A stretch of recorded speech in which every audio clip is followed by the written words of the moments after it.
NTV time, जनता की बात जनता के साथ। मोदी जी ने सर अरे भाई, कल मोदी जी आए, प्रधानमंत्री जी आए,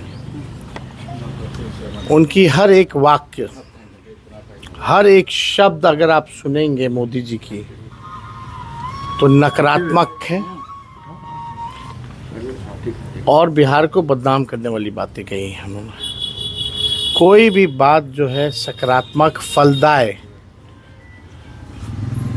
जो है, उन्होंने कुछ पॉजिटिव बातें नहीं की हैं, केवल नकारात्मक बात की है। अगर आप लोग एक एक वाक्य, एक एक शब्द उनके भाषण का अगर आप सुने तो केवल नकारात्मक बातें की हैं। प्रधानमंत्री जी से हम कहना चाहते हैं, जरा अपना मोबाइल फोन बाहर निकालिए और अपना मोबाइल फोन निकाल कर उसकी लाइट चालू कीजिए, उसकी लाइट जलाइए जरा सबके सब। जिनके पास मोबाइल है वो जरा अपनी लाइट जलाएं, जिसके पास मोबाइल है। अच्छा, आपका लाइट जल रहा है। अब आप मुझे एक बात बताइए, जब इतनी लाइट है, हर एक के हाथ में लाइट है, तो लाल। नमस्कार, स्वागत है आपका एनटीवी टाइम में। बिहार विधानसभा चुनाव 2025 का रण अब निर्णायक मोड़ पर है। इस बार का चुनाव 2020 से कई मायनों में अलग है, जहां मुख्य मुकाबला एनडीए और महागठबंधन के बीच केंद्रित है। लेकिन प्रशांत किशोर की जनसुराज पार्टी ने समीकरणों को त्रिकोणीय बना दिया है। बिहार का ये चुनाव सिर्फ गठबंधन की लड़ाई नहीं, बल्कि 4C यानी कास्ट, जाति, कैंडिडेट, उम्मीदवार, कैश, पैसा और कोऑर्डिनेशन समन्वय का मिश्रण है। सबसे पहले बात करते हैं जातीय समीकरण की, जो बिहार की राजनीति की धुरी है। महागठबंधन अभी भी अपने मजबूत NY यानी मुस्लिम यादव समीकरण पर भरोसा कर रहा है। राजद ने अपने उम्मीदवारों में यादव और मुस्लिम समुदाय को अधिकतम प्रतिनिधित्व दिया है, लेकिन अब वो लवकुश और उच्च जातियों में भी पैठ बनाने की कोशिश में है।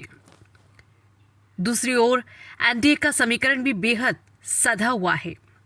भाजपा अपने पारंपरिक उच्च जाति और शहरी मतदाताओं पर टिकी है।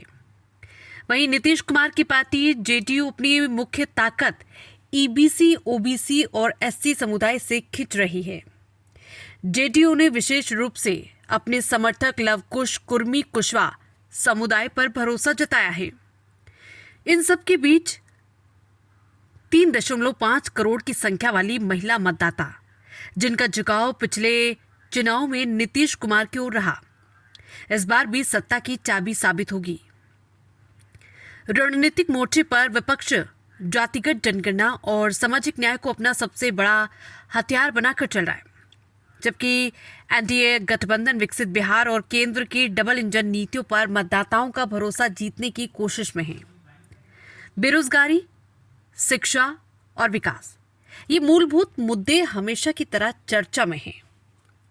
लेकिन बिहार की राजनीति का एक कड़वा सच फिर सामने है। बाहुबलियों का प्रभाव।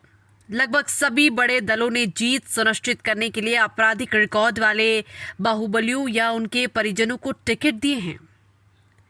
चुनाव जीतने की चाहत में पार्टियों ने राज्य की छवि को दरकिनार कर दिया है। का सबसे बड़ा परिवर्तनकारी कारक है प्रशांत किशोर की जनसुराज।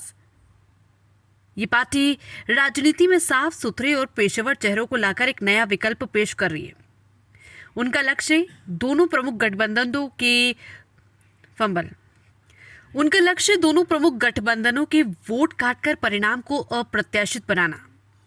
जनसुराज का जोर ईबीसी और पेशेवर वर्गों पर है।